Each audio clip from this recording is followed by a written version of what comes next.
2-0 na tayo guys. Huli natin, pang ulam lang.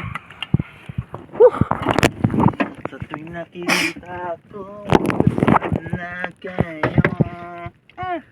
Kala ko tapos na tayo sa bundok. Parang babalik pa tayo ah. Oh no! Ito na huli. Ang laki na ng buwan, wala pa rin pusit. Dapat tagpusit na ngayon eh.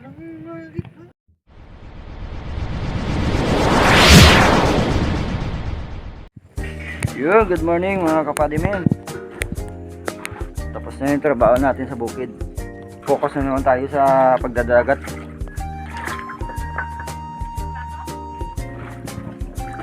Yan o. Medyo malaki na naman yung natin, water. Patindihan na naman sa pagsisid nito. Baka natin o. Ngayon nga mga kapadimen, ipapunta na tayo sa ating baklad. Yung baklad pala natin mga kapadimen, pag ganitong mga panahon, dapat maaga ang pagpapandaw natin. Kasi malaki ang tubig sa umaga, yung baklad natin ay naaapaw o nalulubog.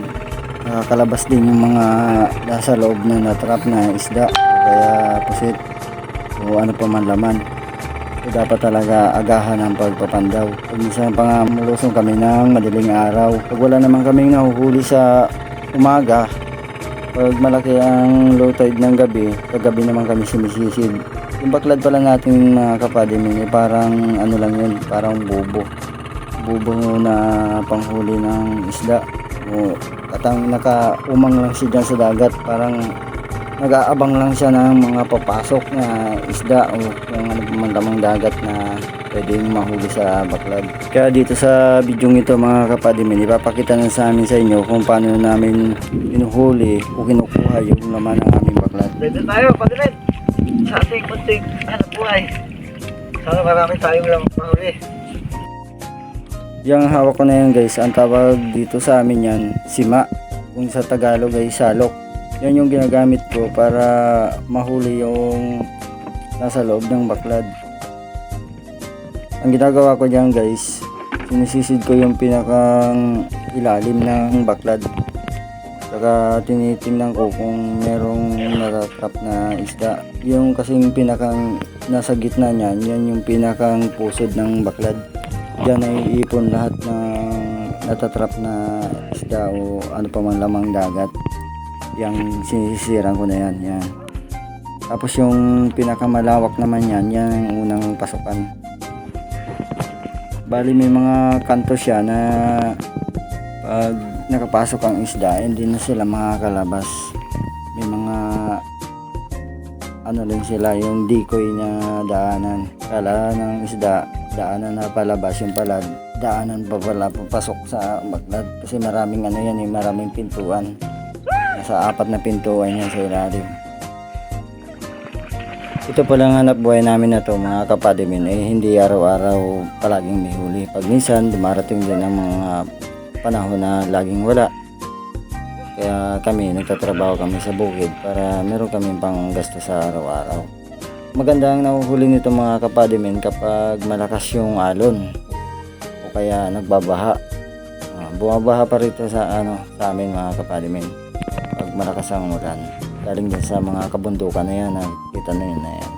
Diyan galing yung tubig tabang, kaya umaabot yan sa dagat.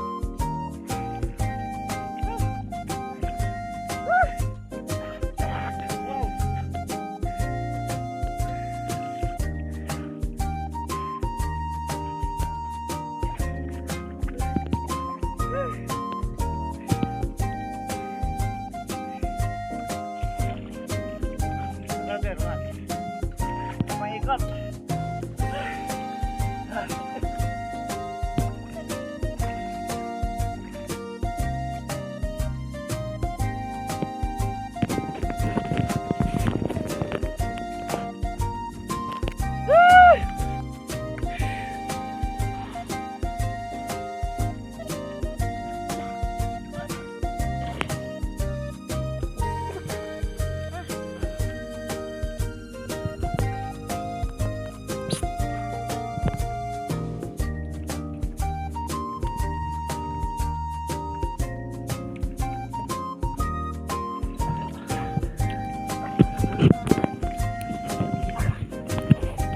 2-0 na tayo guys. Huli natin, pangulam lang. Whew.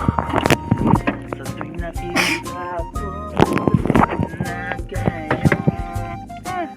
Kala ko tapos na tayo sa bundok. Parang babalik pa tayo ah. Huwag ganito mga huli.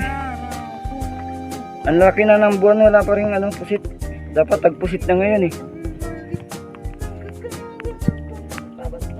Mukhang babalik kami mamayang hapon. Sisid kami mamayang gabi. Logi tayo ngayon, logi.